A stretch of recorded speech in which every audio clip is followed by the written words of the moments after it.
नमस्कार, 99 न्यूज के national bulletin में आपका स्वागत है। मैं हूं आपके साथ शंकर कुमार।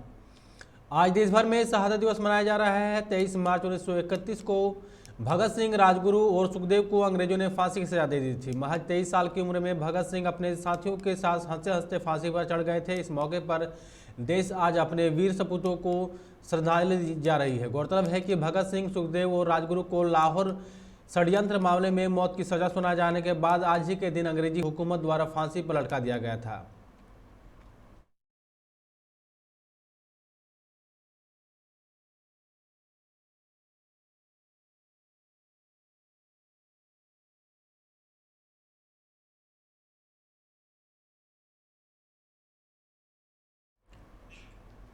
पुष्कर सिंह धामी बुधवार दोपहर 2:30 बजे उत्तराखंड के मुख्यमंत्री पद की शपथ लेंगे। उनके साथ कैबिनेट के कुछ सदस्यों को भी शपथ दिलाई जा सकती है।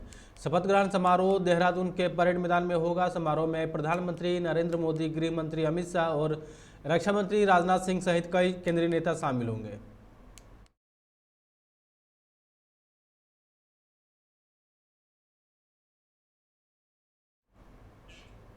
राष्ट्रीय जनता दल सुप्रीमो लालू प्रसाद यादव की तबीयत अचानक खराब हो गई है।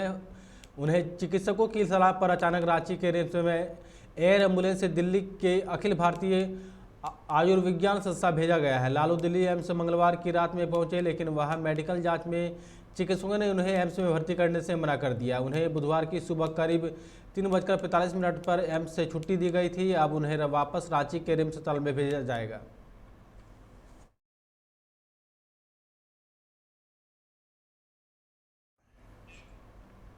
संसद के बजट सत्र की कार्यवाही के दौरान हंगामा हो रहा है। कांग्रेस सांसद महंगाई के मुद्दे पर मोदी सरकार पर हमला कर रहे हैं। महंगाई को लेकर कांग्रेस सांसदों ने राज्यसभा और लोकसभा में हंगामा किया है। हंगामे के चलते राज्यसभा और लोकसभा की कार्यवाही को स्थगित कर दिया गया है।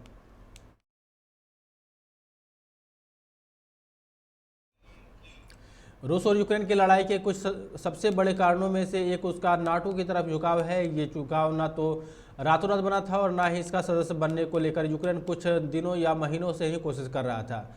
आपको जानकर हैरानी हो सकती है कि यूक्रेन की ये कोशिश अप्रैल 2008 से शुरू हुई थी। अब उसके इस ख्वाब को 14 वर्ष हो चुके हैं, लेकिन आज भी वो इससे दूर है। यदि ये कहा जाए कि अब उसका ये ख्वाब पूरी तरह से टूट चुका है तो ये गलत नहीं होगा। ऐसा कहने के भी यहाँ कुछ खास वजह है। दरअसल यूक्रेन के राष्ट्रपति इस जंग के बाद 3 बार नाटो को लेकर बड़ा बयान दे चुके हैं। रूस यूक्रेन जंग के करीब 4 सप्ताह बाद यूक्रेनी राष्ट्रपति ने कहा कि अगर उनके रूसी समकक्ष व्लादिमीर पुतिन के साथ वार्ता विफल रहती है तो तीसरा विश्व युद्ध तय है। उन्होंने साफ किया है कि यूक्रेन रूस के समक्ष समर्पण नहीं करेगा। उन्होंने यह बात तब कही जब रूस ने कहा था कि अगर यूक्रेनी सेना समर्पण कर देगी तो वह मारिपोल से नागरिकों को सुरक्षित निकासी के लिए मानवीय गलियारा दे सकता है। इसी क्रम में उन्होंने रूस को चेतावनी देते हुए कहा था कि पुतिन के साथ वार्ता विफल रही तो तीसरा विश्व युद्ध होगा।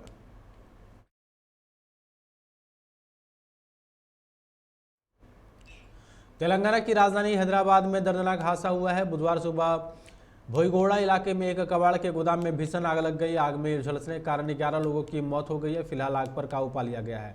कबाड़ की दुकान में आग की खबर से इलाके में हड़कंप मच गया है। जैसे ही लगी फायर ब्रिगेड को फौरन इसकी जानकारी दी गई। मौके पर पहुंची फायर ब्रिगेड ने आग पर काबू पा लिया है। हादसे के बाद मृतकों के परिवार में कोहराम मचा हुआ है।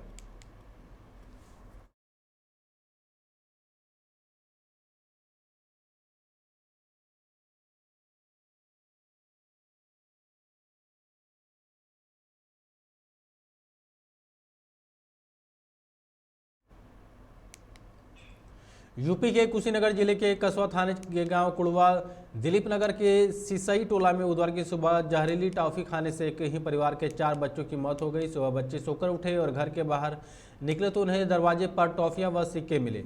बच्चों ने सिक्के और टॉफी उठा लिए। बाद में बच्चों ने टॉफी खा लिया, जिसके बाद यह घटना हुई। मुख्यमंत्री योगी आदित्यनाथ ने घटना पर दुख जताया है। पुलिस तीनों आरोपितों को गिरफ्तार कर लिया है।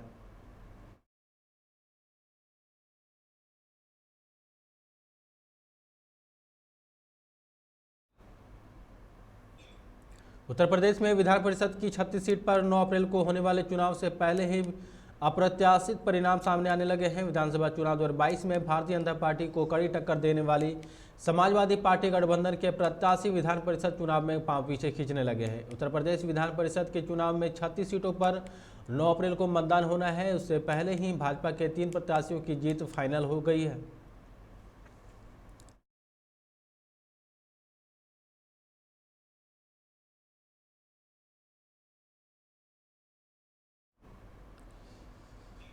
पंजाब की भगवंत मान सरकार ने राज्य में ग्रुप सी और डी के 35,000 अस्थायी कर्मचारियों को स्थायी करने का फैसला किया है। सीएम मान ने कहा कि इस संबंध में मुख्य सचिव को निर्देशित कर दिया गया है। ऐसे संविदात्मक और आउटसोर्सिंग भर्तियों को समाप्त करने का निर्देश दिया गया है। सीएम भगवंत मान ने कहा कि उन्होंने मुख्य सचिव को कहा कि अगले विधानसभा के सत्र से पहले इस कानून का मसौदा बनाकर भेजा जाए ताकि सरकार विधानसभा में उसे मंजूर करके लागू कर सके।